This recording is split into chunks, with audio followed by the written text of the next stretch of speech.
Good morning all my dear students.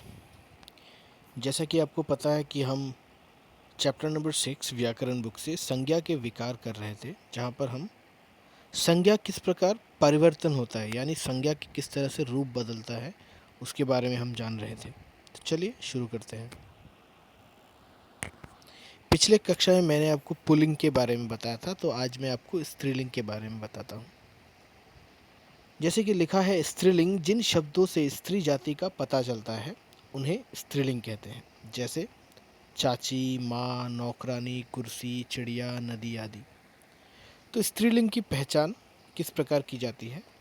स्त्रीलिंग की पहचान जिन शब्दों के अंत में बड़ा ई या फिर इया या फिर आ, आवट, नी, आनी, आयन, ता और इन लगा होता है वे स्त्रीलिंग होते हैं। जैसे उदाहरण स्वरूप देखिए, कुछ शब्द लिखे हैं: दवाई, गुड़िया, सूता, वसावट, शेरनी, देवरानी, पंडिताइन, मित्रता, मालिन आदि। फिर कुछ संज्ञा शब्द सदैव स्त्रीलिंग होते हैं।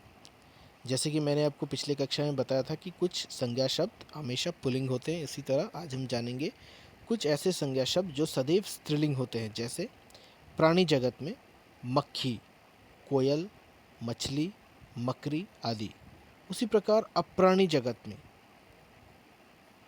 अप्राणी जगत का अर्थ है नॉन लिविंग थिंग्स, जैसे नदियों के नाम, भाषाओं के नाम, हिंदी की तिथियों के नाम, लिपियों के नाम, बोलियों के नाम, बारिश, मेज़, चाय, लीची, घबराहट, गर्मी आदि।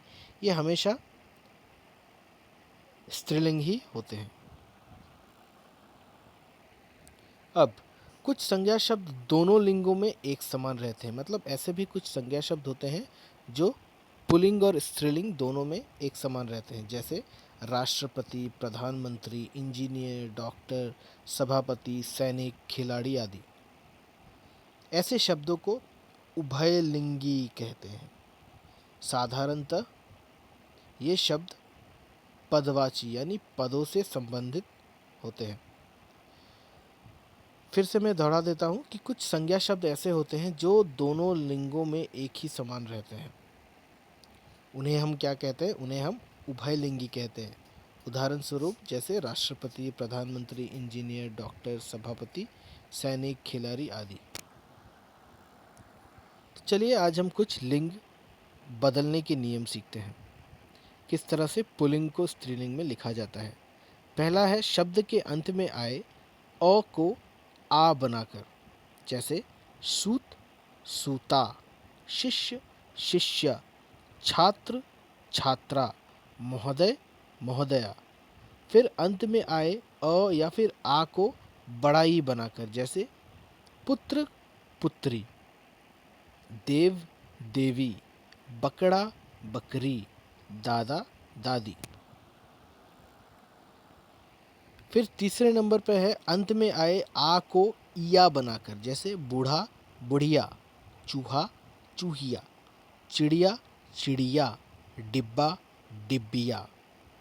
फिर चौथे नंबर पर है अंत में नी जोड़कर, जैसे ऊँट, ऊँटनी, शेर, शेरनी, जाट, जाटनी, सरदार, सरदारनी। पांचवें नंबर पर है अंत में आए अ को आनी बनाकर, जैसे नौकर, नौकरानी, सेठ, सेठानी, देवर, देवरानी, जेठ, जेठानी।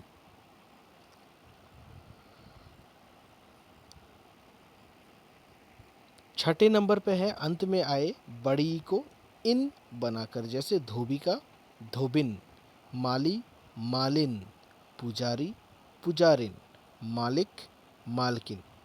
तो आज के पाठ मैं यहीं पर समाप्त करता हूँ। धन्यवाद।